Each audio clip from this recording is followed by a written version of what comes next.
আমি এখন যেখানে দাঁড়িয়ে আছি সেটি হচ্ছে গাজীপুর সিটি কর্পোরেশনের শেষ মাথা বলা চলে, ৩৬ নম্বর ওয়ার্ড, গাছা পলাশোনা যেটা বলি আমরা। আর এই যে নদীর ওই পাড়টা হচ্ছে সাভার, এটা ইউনিয়ন পড়েছে আর কি। এটা এই মাথা হচ্ছে আমাদের গাজীপুরের শেষ, আর ওটা হচ্ছে আশুলিয়ার শুরু। তো এটা হচ্ছে আমাদের তুরাগ নদী। এটা দেখানোর অর্থ হচ্ছে এখন নদীতে জোয়ার আর যৌবন আছে এখন নদীতে, যেটাই বলি সহজ ভাষায়। এখন ওর মধ্যে ট্রলার, নৌকা, স্পিড বোট সব আসে আর জোয়ারের টানে। ওকে দেখার জন্য মানুষ অনেক ছুটে আসে।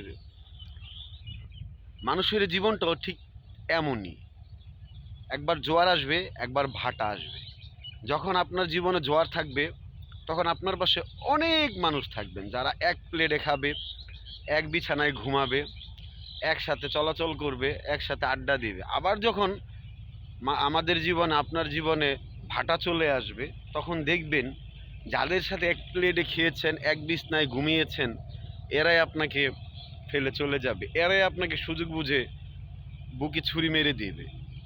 আমার কথাগুলো হয়তো খারাপ লাগবে, কিন্তু এটাই চিরন্তন বাস্তব কথা। আপনার বিপদে আপনাকে সহানুভূতি দিবে এরকম মানুষ একজন কিংবা দুইজন পাবেন। আপনাকে ভরসা দিবে, আপনার পক্ষে কথা বলবে, হ্যাঁ, আপনাকে সেভ করবে, খুবই কম পাবেন। বরঞ্চ আপনার ওই ভাটার সময়ে আপনাকে আরও কিভাবে দাবানো যায় এই চিন্তাই করে, এই চিন্তাই করবে। বিষয়টা বোঝাতে পেরেছি আমি? এই যে দেখেন নদীতে এখন জোয়ার, এই যে দেখেন নদীর মাঝখান দিয়ে কত বড় বড় ট্রলার, স্টিমার যাচ্ছে, যাবে।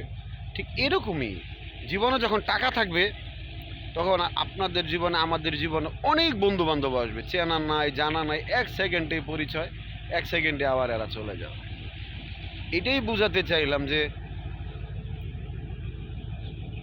বন্ধু শব্দটা অনেক ভালো, আবার সবচেয়ে ভয়ঙ্কর হয়। কেন বললাম? যে বললাম সুযোগ বুঝে কোপ মারে, হাতে কোনো একজন দুজন থাকে, বাকিগুলা সব হচ্ছে অতিথি পাখির মতো। ওই যে দেখেন দূর আকাশে বিমান চলে যাচ্ছে। ঠিক এইভাবেই কিছু মানুষ স্বার্থসিদ্ধি হাসিল করে এইভাবে উড়াল দিয়ে চলে যাবে। দেখেন নদী তার আপন ঠিকানায়, আপন মহিমায় ছুটে চলেছে। জীবনে যখন আপনার জোয়ার ভাটা আসবে তখন আপনি বুঝতে পারবেন যে আমার কথাগুলোর সাথে বাস্তবের মিল কতটুকু আছে। ঠিক আছে?